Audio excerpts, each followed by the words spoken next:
Many terrifying animals live deep beyond the waves, like this vampire squid living 3,000 feet below the surface in almost complete darkness. This animal has a cloak like a vampire's. That's why it's called the vampire squid. Deep down at the bottom, it can't use ink to defend itself. So this animal has developed an unusual tactic. It glows slightly to scare away predators. If this tactic fails, the vampire squid can turn its body inside out, revealing tiny spikes.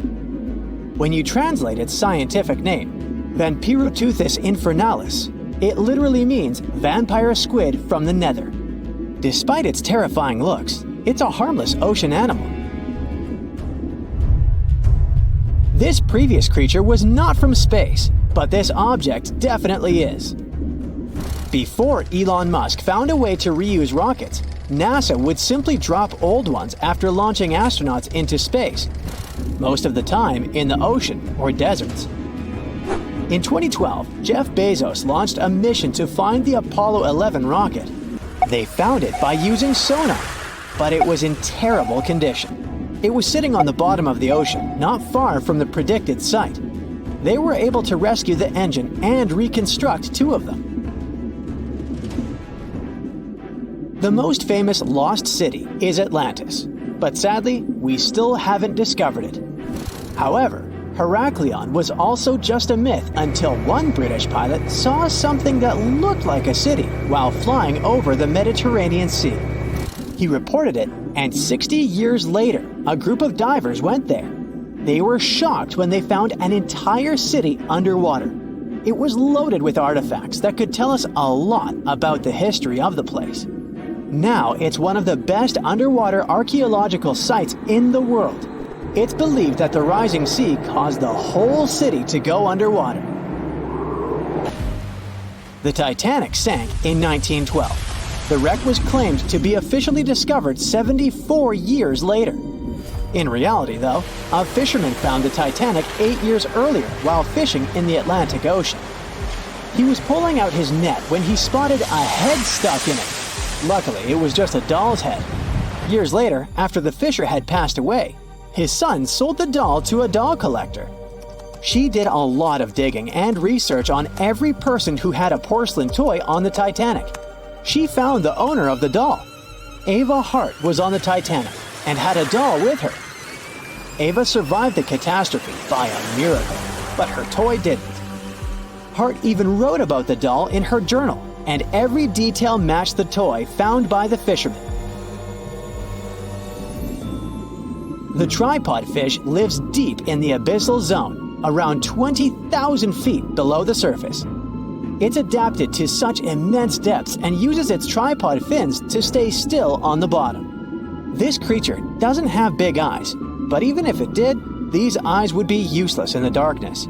Instead, the tripod fish uses its fins like antennas to detect any movement in the water.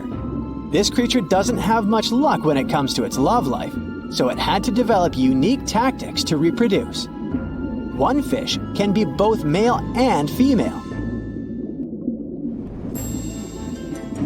The next bizarre creature is the lizardfish. It has tons of razor-sharp teeth, a huge mouth, and really big eyes, which it uses for hunting. All this makes the animal look freaky. The lizardfish lives at depths of around 11,000 feet in the midnight zone, where there is zero light. This freak of nature basically eats everything it can fit inside its mouth, from small fish to other lizardfish. On the other hand, when they see other reptile fish, they probably fall in love instead, because finding mates at those depths is not an easy task. Like the tripod fish, the lizardfish can be both male and female at the same time. When you think of a river, you usually picture it on land. Still, nature is quite unpredictable, and it created a river flowing under the ocean in California. It's running at a depth of around 2 miles. This river has everything that an ordinary river has: sunken logs, trees, and rocks. And despite its uniqueness, it's not the only one in the world. There are also others in the Amazon and Greenland. A terrifying creature was discovered near Angola's coast by a remote operating vehicle. It looks like it doesn't have a head or a body. It was sitting at a depth of around 4,350 feet below the surface. After doing research, scientists concluded it wasn't anything from a sci-fi movie. It was just a cluster of siphonophores stuck together. In 2015, some random guy was diving in Caesarea, and something shiny caught his eye. He reached out, grabbed it, and realized it was a gold coin. After that, he examined the bottom and found out that there were many more. He reported the incident to the local authorities, and they concluded that he had found Arabic treasure. The coins were made of solid 24-karat gold and were a few thousand years old, but due to the perfect salinity and temperature, they looked brand new. The coins belonged to a ship carrying cargo. It was caught up in a storm and unfortunately sank. One of the weirdest things ever discovered was found in the Baltic Sea. It's an anomaly that looks as if it was created by a different civilization. It was discovered by Swedish researchers, and they basically had no idea what it was. They had to ask tons of other scientists for their opinions. When you look at this formation from above, it's 200 feet long and looks exactly like a fallen spaceship. It's hard to believe that it's a natural formation, but spoiler alert, it's totally made by nature because the Baltic Sea has gone through many erosions throughout history. Most likely, the bizarre formation is the result of these processes. A group of divers in Madagascar were shocked when they found this 7-foot monstrosity of a knife on the seafloor. The speculation started immediately, and many said that the knife was from some giants that had fought megalodons and lived on Earth thousands and thousands of years ago. That could make a nice story, but the knife is most likely a movie prop that was lost at sea. One of the ocean's most bizarre animals is the frilled shark. It's believed that this fish is the reason for all those sea serpent stories that sea explorers of the past wrote about. These animals live pretty deep in the ocean, but sometimes they can be seen in shallow waters. It's super rare, but possible. The frilled shark has a big mouth sporting around 300 teeth. It also has a long body that looks like a lizard's, and it is truly a unique species of shark.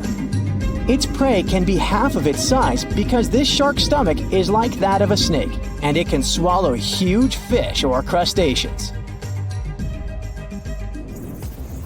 Spotting a few worms in your garden is no big deal, but after seeing a 26-foot long one in the ocean, you will make your wetsuit a little wetter.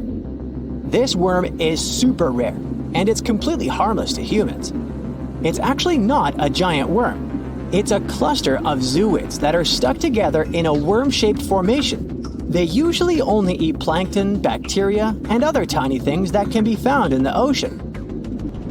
Probably the scariest thing in the ocean that is 100% real is the magna pinna, which can be found at crazy depths of 20,000 feet below the surface. This monster looks like an underwater Slender Man, but it's just a squid with really long tentacles that can reach a terrifying size of 8 feet. This guy has only been seen a few times, and basically, we don't know much about this creature so far. What's the scariest predator under the ocean? The crocodile? Huh, I don't think so. Loch Ness Monster? Please, it never existed. How about the Kronosaurus? Well, it is extinct, but you might be onto something. Let's take a look at what it'd be like if these creatures were still around today. First things first, what on earth was it? The Kronosaurus was a marine carnivore that lived in the cool, high-latitude Eromanga Sea. It covered vast areas of inland Australia between 90 and 120 million years ago, during the early Cretaceous period. Near-complete fossils of the creature were also found near Colombia, which is a country that has a noted connection to prehistoric reptiles and turtles. This fact makes it extremely possible that the monster I'm about to describe existed worldwide. You might have heard saurus and thought, oh, it's a dinosaur. But these were actually reptiles. They were the largest member of the Plesiosauridae family, referred to as plesiosaurs. Fossil evidence suggests they weighed over 20,000 pounds and were roughly 30 feet in length. Just to put that in perspective, the longest crocodile ever measured was a saltwater crocodile by the name of Lolong from the Philippines. It was 20 feet in length and weighed just under 2,500 pounds. And that's still 10 feet shorter and incredibly lighter than the average Kronosaurus, making the crocodile seem like nothing more than a glorified goldfish in comparison. Despite its terrifying length, the most physically daunting feature of the Kronosaurus was its head. Its skull was about 8 feet long, which was actually proportionally large given the size of its body length. Anything that was unfortunate enough to end up inside the Kronosaurus's mouth may have been given false hope. After all, the teeth of the beast weren't actually that sharp. On second thought, I take that back. I wouldn't feel confident around a toothless snake, let alone being inside the mouth of this monster. But it's true that the Kronosaurus's teeth weren't sharp, especially when compared to other carnivorous reptiles, such as crocodiles and alligators. The teeth of this prehistoric sea creature were instead conical. This means that they were cone-like in shape. Unfortunately, this lack of sharpness didn't make them less dangerous. The teeth were enormous and could be up to 12 inches long from the crown tips to the bottom of the roots. This obviously meant that the Kronosaurus had an extremely powerful bite. It was estimated to be up to 30,000 newtons, which is almost twice as powerful as the bite of a large saltwater crocodile. Because of the bluntness of their teeth, they weren't suited for twisting their prey once in their grasp, but the size and shape of the teeth made them perfect for simple open and shut biting. They would have had no problem crushing hard objects such as the toughest of shells any sea turtle could offer. Just like crocodiles, the Kronosaurus is believed to have had a short neck. This may have been an adaptation to allow the beast to successfully catch small, evasive animals. Their body, in general, was fusiform and streamlined. This means it was narrowed at both ends and had very little resistance to the flow of water. The Kronosaurus was also equipped with 4 paddle-like limbs. The hind limbs were larger than the front ones. They could span approximately 7 feet in diameter. All in all, this set the Kronosaurus up to effortlessly propel itself through the waters and be an ultimate predator. Predator X, if you will? That's the name that was given to the fossil of a creature discovered near Svalbard, a Norwegian island group, in 2009. The fossil was identified as a 50-foot-long, 100,000-pound monster with a bite force of 33,000 pounds per square inch. This might be the highest bite force of any known animal. Although Predator X is yet to be classified as any specific type of animal, it was definitely a plesiosaur like the Kronosaurus. And even if it wasn't Predator X, the Kronosaurus was still most definitely a ferocious titan when it roamed Earth's oceans. The Kronosaurus actually got its name from the Greek mythological figure of Cronus, the father of Zeus. Cronus was viewed as a titan from a generation of super powerful beings. So what was it that the Kronosaurus, this terrifying monster, actually feasted on to satisfy its appetite? This creature was known to eat sea turtles, squid, and other larger marine reptiles of that time, such as elasmosaurids and ichthyosaurs. This suggests that if crocodiles existed in the realms of the Kronosaurus, they too might have turned into lunch for the beast.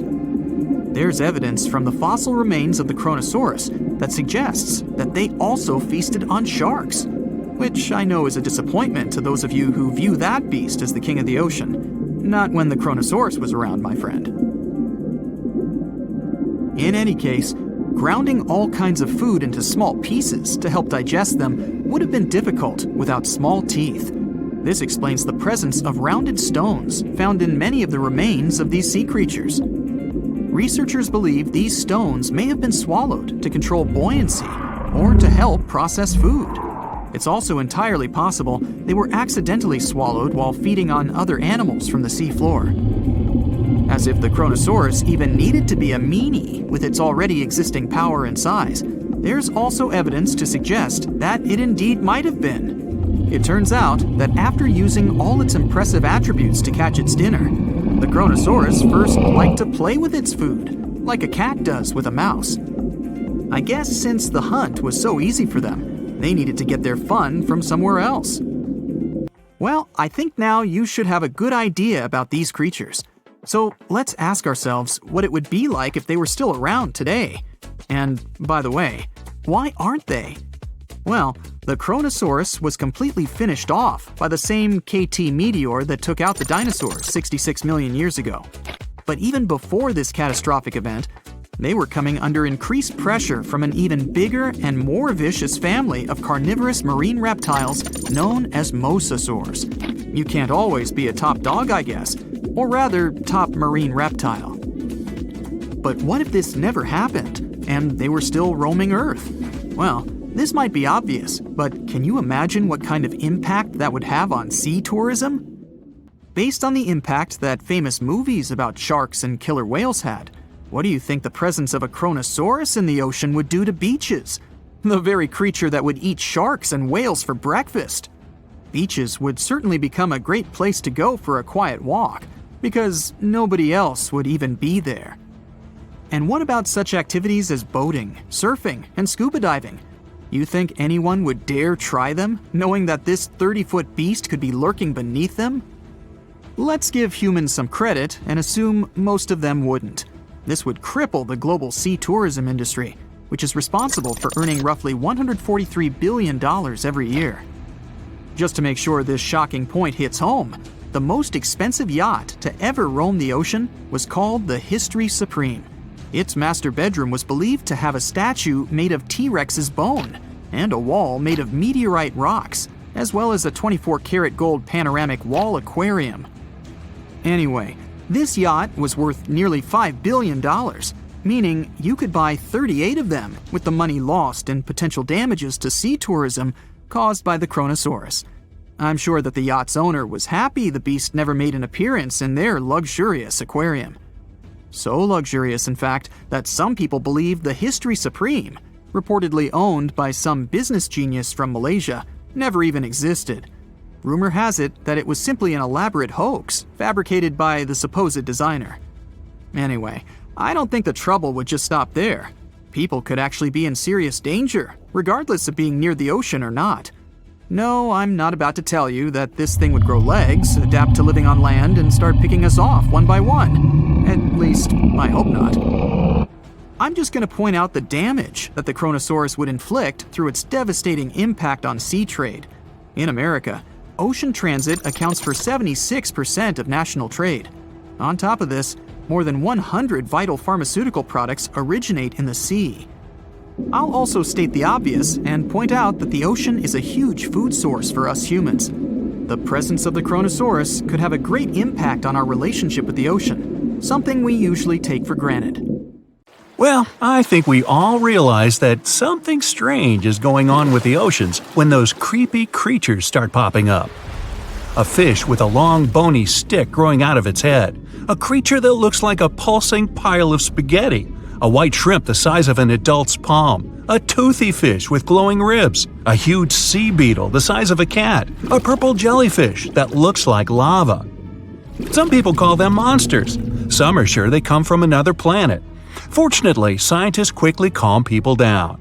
These creatures are inhabitants of the deepest parts of the sea and have always lived here. Something's forced them to come to the surface. In the Atlantic Ocean, off the coast of Antarctica, a research ship gets into trouble. A block of ice breaks off from a large iceberg and falls onto the deck of the ship. Severe frost, icy water, an impending storm, there's almost no chance of salvation. Waiting for rescuers is impossible. It'd be days before they're found. Several crew members fall overboard and find the water is… that's weird. The water's warm. Thanks to this, the crew manages to hold out much longer, and they get rescued after all. All the oceans begin to warm up. Normally, water's heated very slowly from the outside, from the sun, greenhouse gases, that sort of thing. Even a tiny increase in temperature means big problems. Now, the ocean is heating up quickly and from the inside, from the bottom.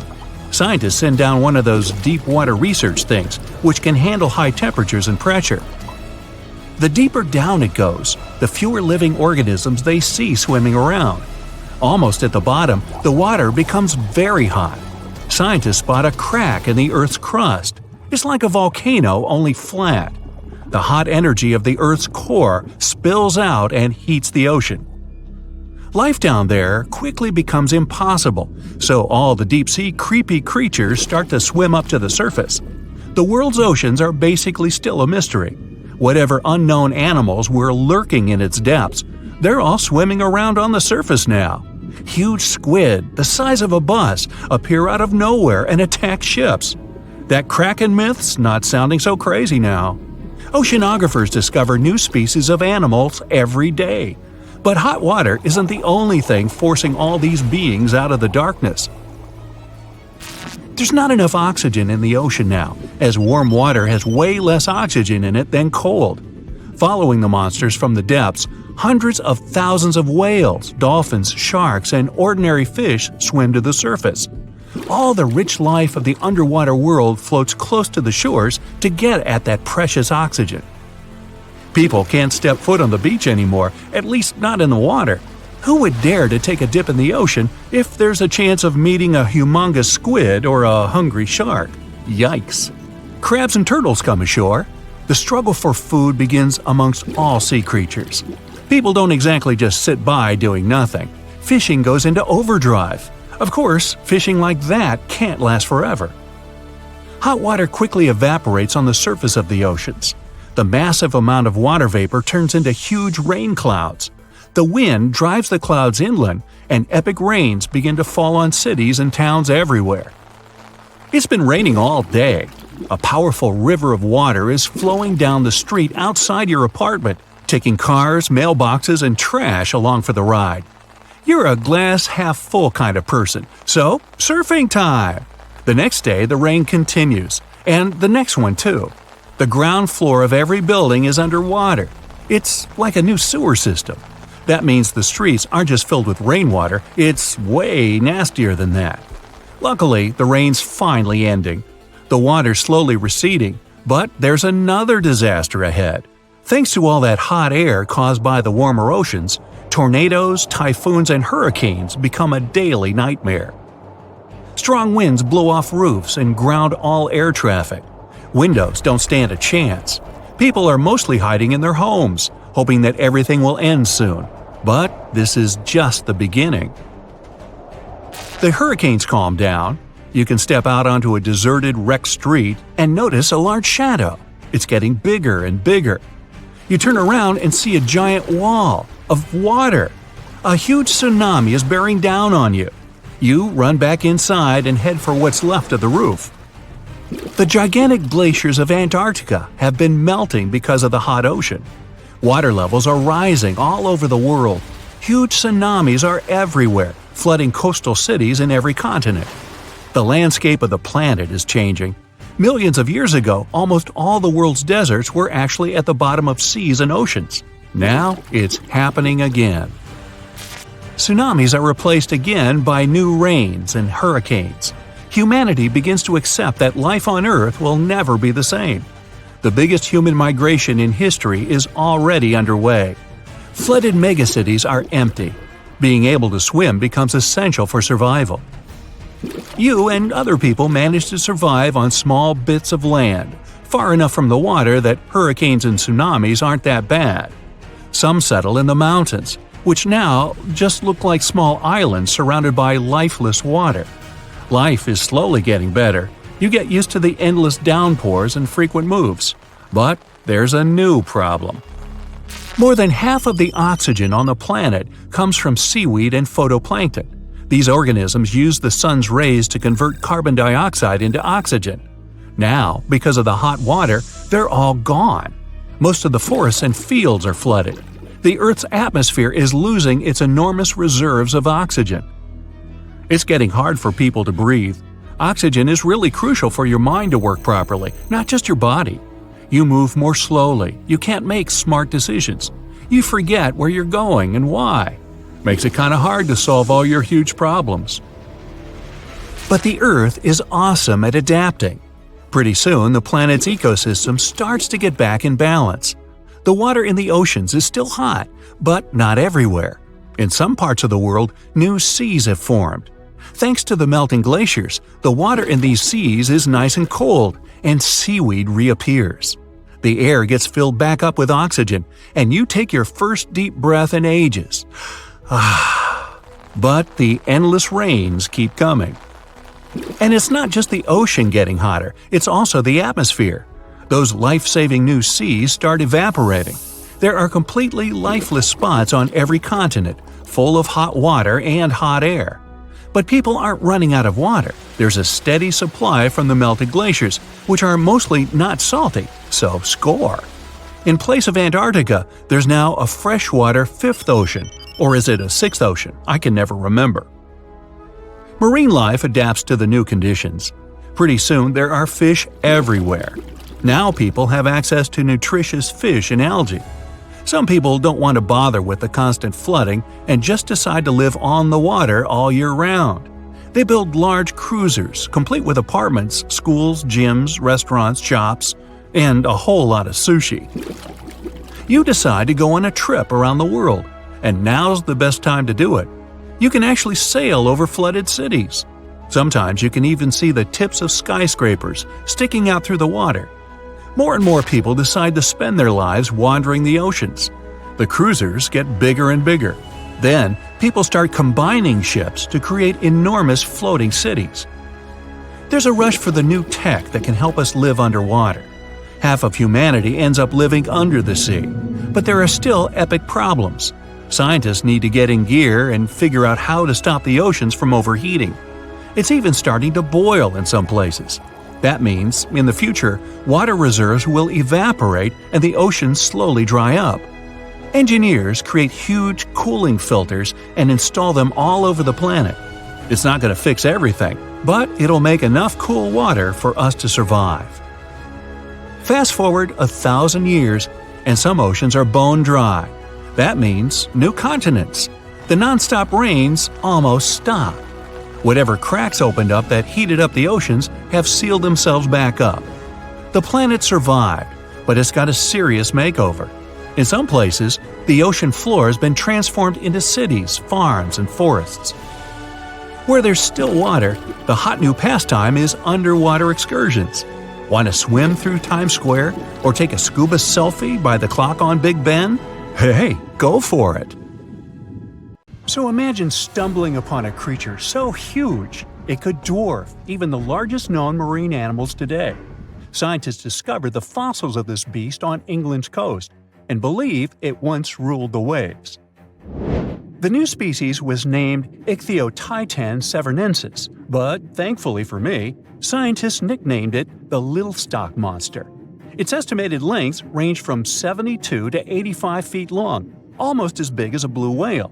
Megalodon can't even compare to this. It was only about 60 feet long. And what's crazy is that this fossil we found wasn't even an adult, so who knows what their actual size was. The first piece of the Little Stock Monster was discovered in 2016 in the Westbury Formation. Researchers found a 3-foot-long jaw part that belonged to an unknown species.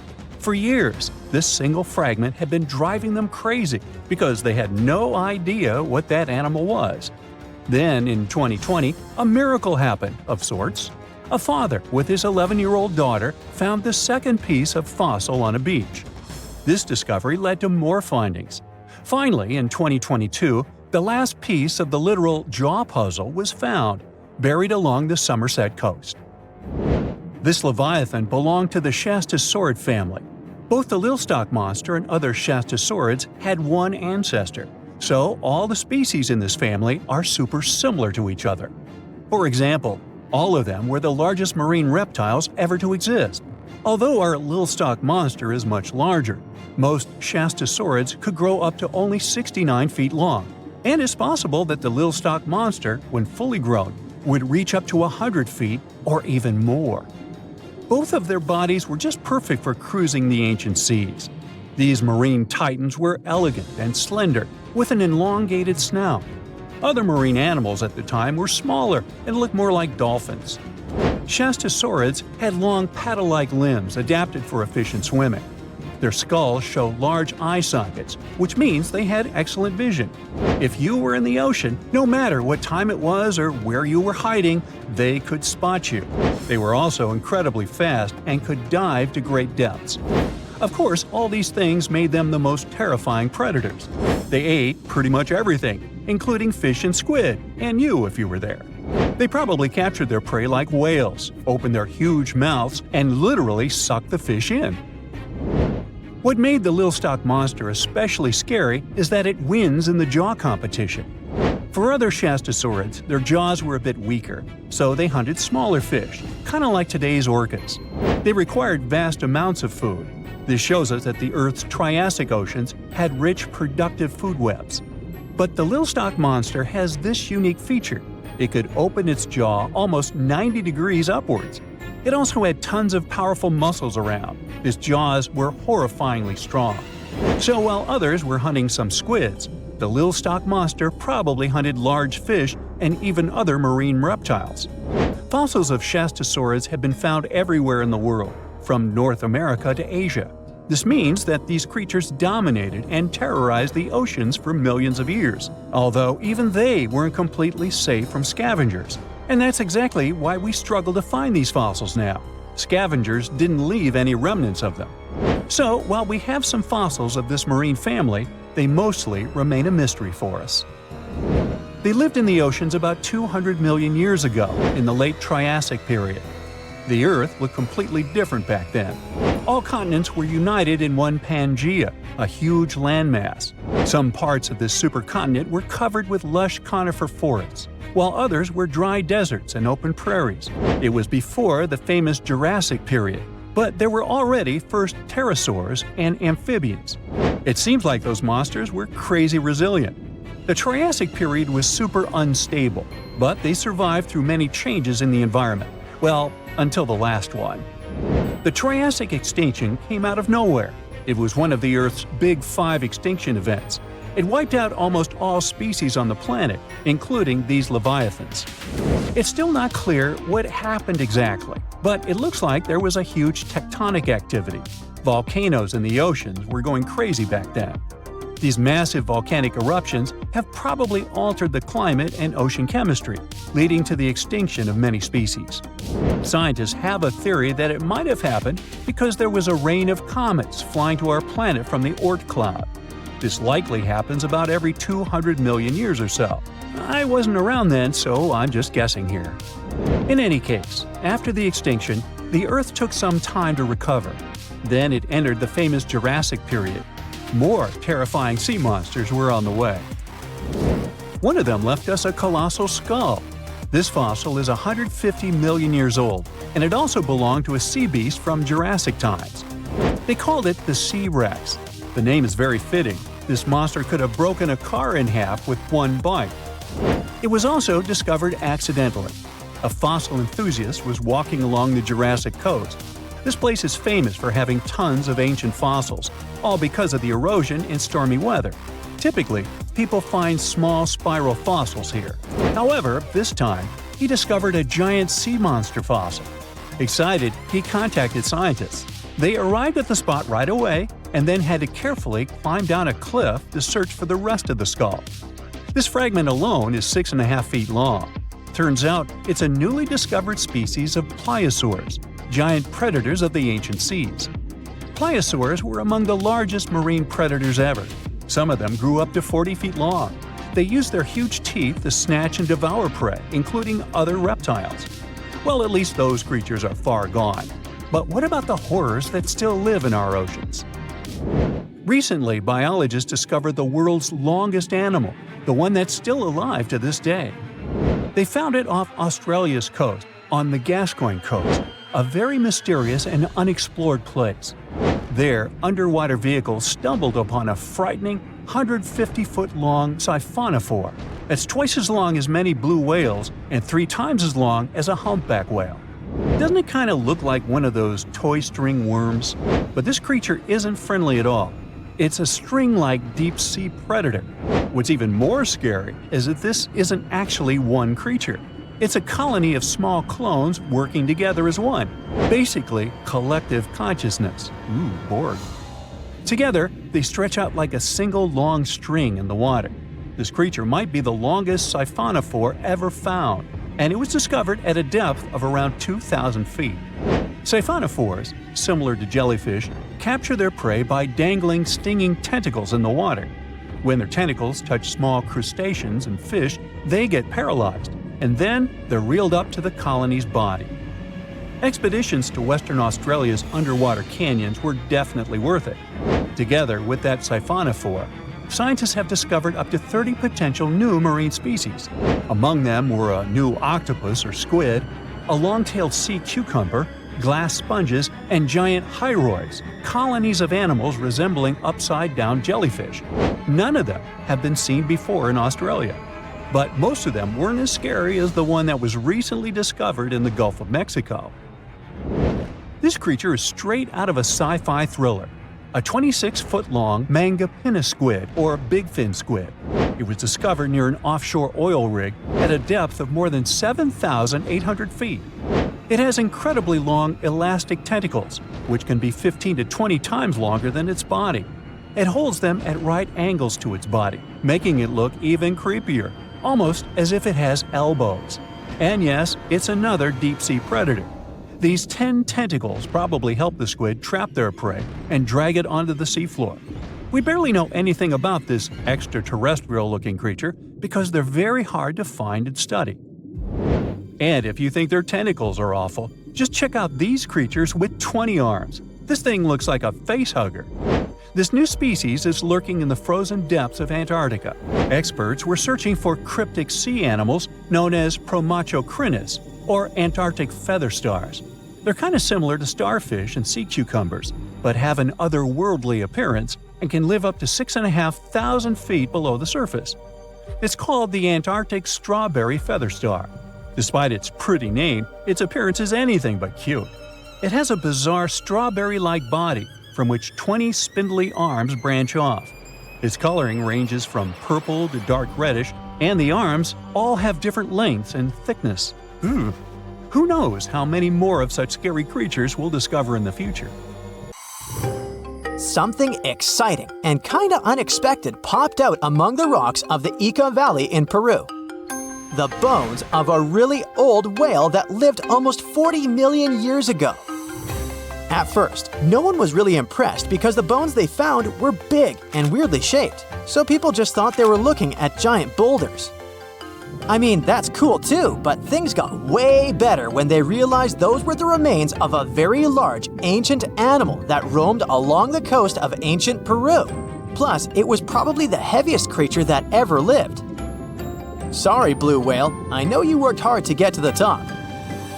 The length of over 100 feet and weight of more than 200 tons brought you the status of the biggest animal on our planet. But it seems you've held the title long enough. Time to hand it over to our next candidate, and that one's really gigantic. This ocean beast was probably shorter than the blue whale, but heavier, with a weight that could be between 93 tons and 370 tons. If it's closer to the higher number, it'll make Paracetus the biggest animal ever known to have lived on Earth. And it seems its weight was the result of having extremely thick, dense bones. You can see such bones today in manatees or some other early whales. Dense bones are a great tool for such marine mammals. This feature makes them heavy and allows them to stay submerged most of the time. But at the same time, if their body was too heavy, they would end up sinking all the time, and they would waste too much energy to move back up to the surface. So, to avoid sinking, marine mammals need to have enough lighter tissues, like muscles and fat, to help them float in the water without using too much energy. Now, scientists didn't have the whole skeleton, which makes it hard to tell how big the animal was. But they used the ratio of the heavy bones to the lighter tissues in other marine mammals to estimate the overall weight of this giant ancient whale. Experts found these fossils about 13 years ago and spent the next decade freeing the whale from the rock.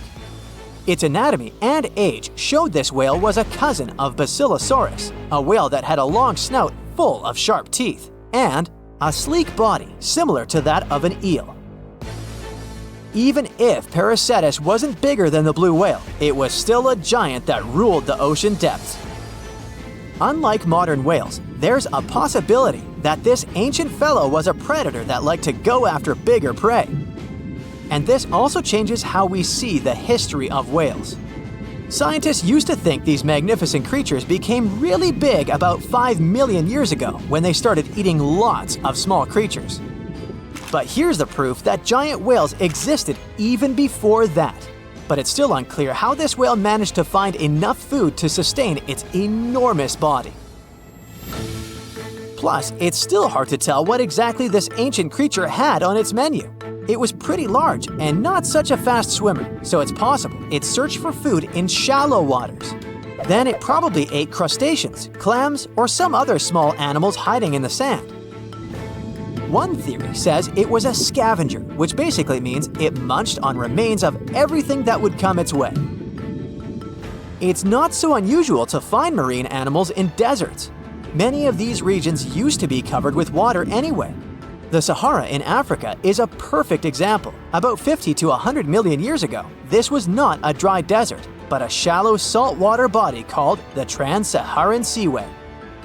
The land is not wet there anymore, of course, but people who lived in that area knew about it because they used to find old shells across the desert. The sea was about 164 feet deep. That sounds enough for a nice swim. Some would say this area looked like modern Puerto Rico, with lots of sun and shallow water. Mangrove forests were a common thing as well as seafloors covered with mollusks, like snails and clams. The marine sediment that was left behind after the sea had dried up is full of different fossils. And the animal that lived in that ancient underwater world didn't look friendly. Plus, they were much bigger than their relatives from modern times, so a regular-sized human would end up as a snack, not even a whole meal. Normally, when animals live on small islands, they can become much bigger than their relatives from the mainland. This is something we call island gigantism, and it happens because there are more resources or fewer predators on islands. Maybe the same thing happened in the Trans-Saharan Seaway. Even though it wasn't an actual island, the water moved in and out, which created little pockets of water. And specific conditions in these pockets might have helped animals grow bigger. So we're talking about giant sea snakes, catfish, and fish that no longer exist today. One had incredibly strong jaws, and the animal used them to eat hard things and even crush shells. Their teeth showed they were fierce predators other animals had every reason to be afraid of. They went through some changes when it came to diet, similar to some types of piranhas. And the competition to get to the top of the food chain wasn't a joke. Not when there were also such large predators as sharks, crocodiles, and ancient relatives of elephants. Sahara went through different phases. If you could use a time machine and take a peek at Earth's largest hot desert as it was about 6,000 years ago, you wouldn't have to struggle with sand and heat. You'd have a nice walk through a green and pretty lush place. In the past, people who lived in that area didn't leave drawings on cave walls that showed camels, sand dunes, and scorpions. All those things you'd see in today's Sahara. Instead, they drew crocodiles. That's additional evidence that the Sahara used to have a lot of water and plants enough to support these big yet scary animals. Around 3 billion years ago, Earth might have been mostly covered with water. Today, it's about 71% of its surface, but it seems that our planet used to be a giant ocean world with no continents at all, just some scattered islands. Scientists studied special rocks in Western Australia that formed in a place deep under the ocean called a hydrothermal vent system. To explain this better, it's important to mention two common oxygen types, O16 and O18. O18 is heavier because it has extra neutrons. O16 evaporates from water more easily, and as researchers studied an old ocean floor, they found a lot of O18, more than in today's oceans. This way, they realized ancient Earth had less dry land than Earth today.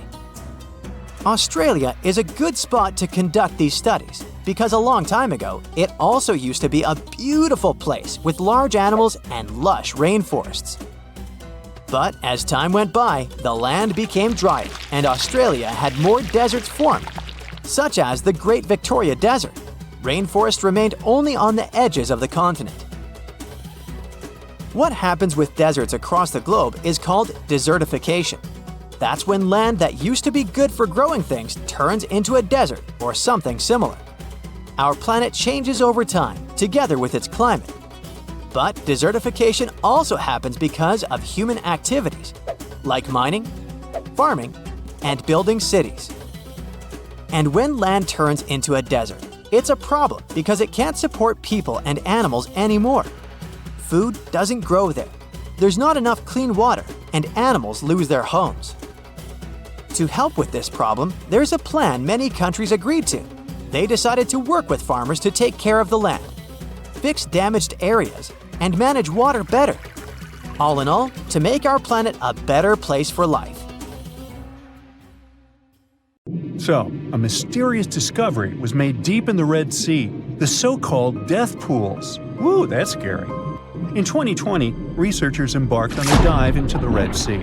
The mission spot was in the Gulf of Aqaba, between Saudi Arabia and Egypt. Near the end of their expedition, as they ventured deeper into the darkening waters, they noticed some strange seaweed floating above the seafloor. They decided to use a remotely operated vehicle and investigate it. Suddenly, they discovered these strange, motionless lakes of water within the sea. These are called brine pools.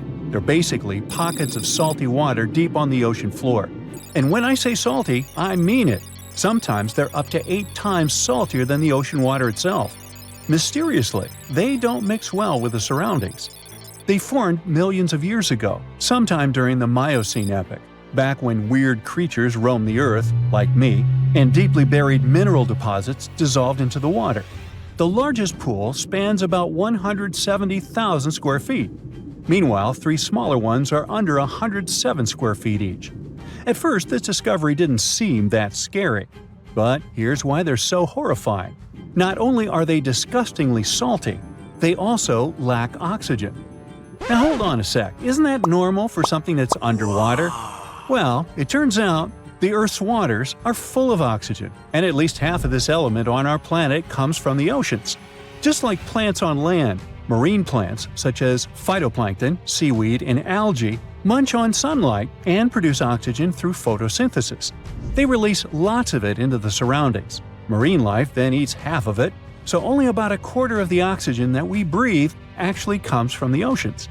Just like us, sea creatures need this element to survive. Without it, they can't breathe and support their metabolism to live. That's why these pools are super dangerous for most of them. It's like a puddle of thick syrup for bugs. When they get in, the poor things immediately suffocate and pass away. Which is why the pools are surrounded by a graveyard of marine animals. But let's see how these things can exist in the first place. Have you ever tried making ice cubes from salty water? Spoiler, it's pretty hard. When you add salt, the water gets harder than usual to freeze, a phenomenon that has a funny name, freezing point depression. Oh, that's because salt interferes with the hydrogen bonds between water molecules. As it finally freezes, stuff like particles, dirt, or dissolved salts get pushed out to the sides. As a result, the salt's kind of squeezed out of the ice crystals and gets trapped near the edges in small bubbles or pockets. Something similar happens in the ocean when seawater starts freezing under super cold polar caps. The salt doesn't freeze with the water. Instead, it gets pushed out, forming a super salty cold liquid, the brine. And then it sinks down to the ocean floor. On a large scale, all this process also helps currents to form. Despite being so dangerous, the pools are still full of microbial life, because microbes couldn't care less, they'll survive anywhere. There are literally thick mats of them in the brines. There are also some salt-loving creatures, like shrimps and eels, hovering around the pool's edges.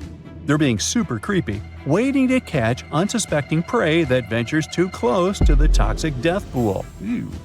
Well, it sounds icky, I know. But this discovery gives us some fascinating insights into how life might have originated on Earth.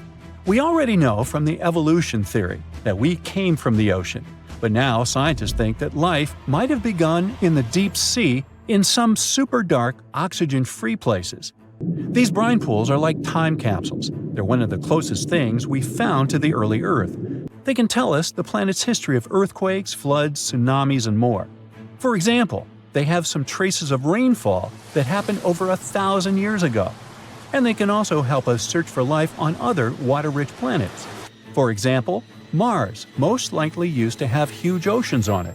Now, NASA scientists want to send a special instrument called HABIT for a special red planet mission to study things similar to our brine pools. This will tell us more about how life appears and survives in the universe. There is lots of unexplored fascinating stuff like this in the Red Sea.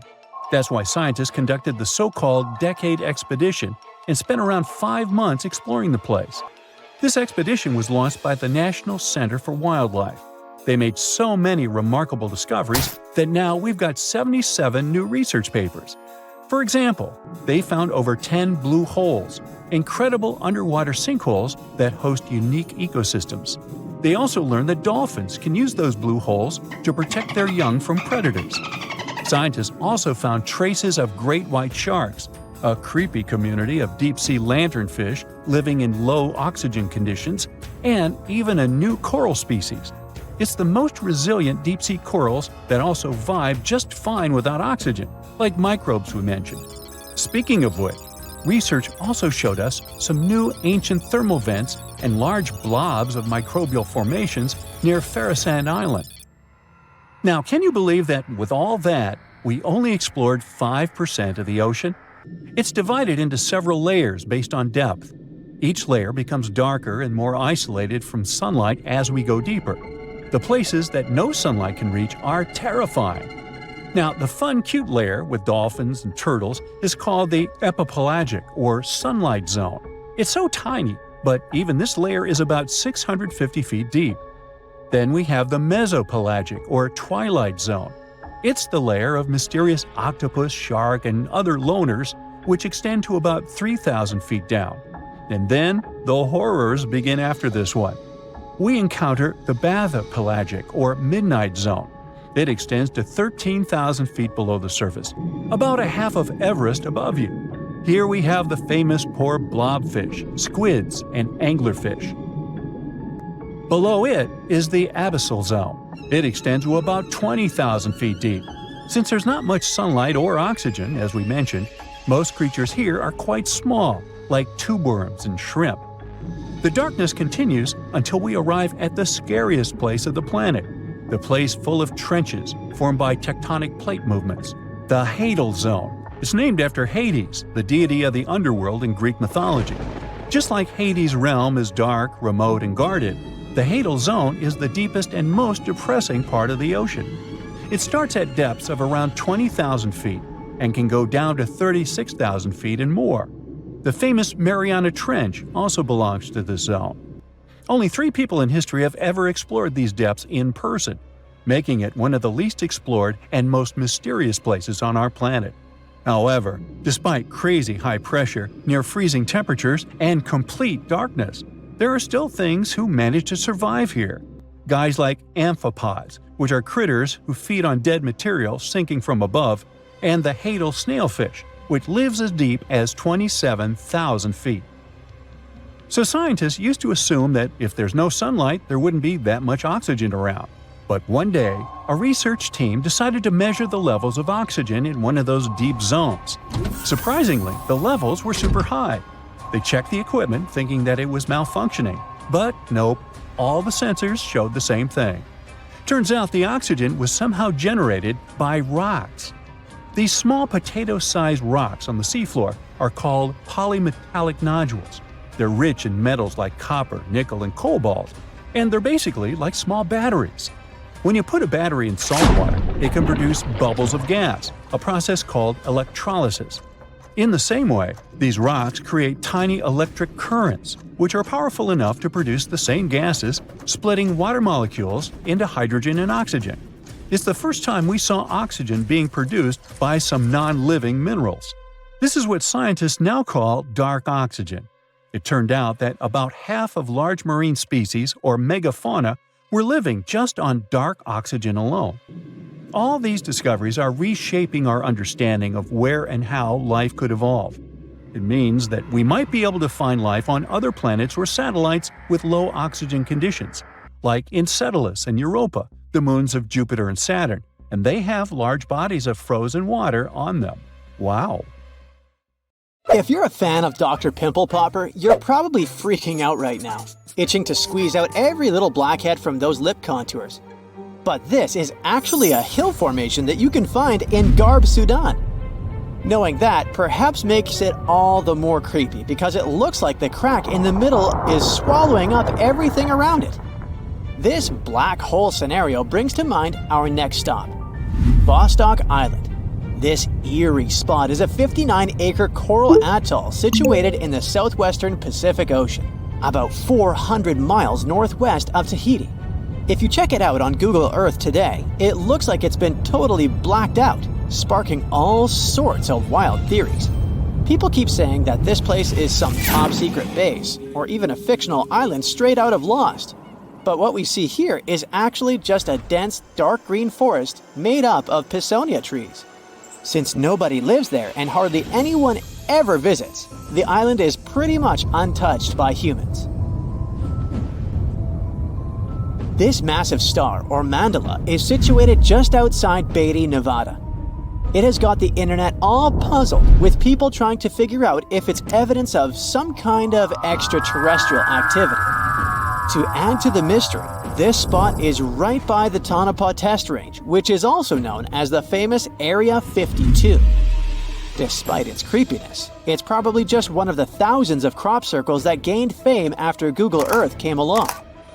This spiral formation right here is also located in Nevada, and it definitely looks like another chilling crop circle. But things get even stranger if you use the Street View option. As you zoom in closer and closer, you'll notice that it's made up of carefully arranged rocks. This labyrinth, so to speak, is part of an open-air museum situated in the ghost town of Rhyolite.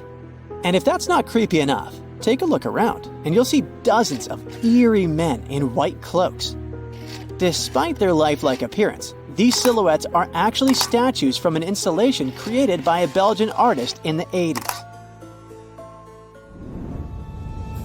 Even stranger than stumbling upon a large circle on the ground is finding a bunch of them. Our next location in Wyoming is filled with peculiar circle structures to the point where it's hard to count them all. During the 20th century, this U.S. state shifted from a farming economy to an industrial one, dominated by the extraction of oil, gas, and coal. So, these circles are likely remnants of a tank farm. I mean, places where oil storage tanks used to be located. If you want to avoid nightmares, I highly recommend not searching for the mausoleum of Emil Becker in Poland.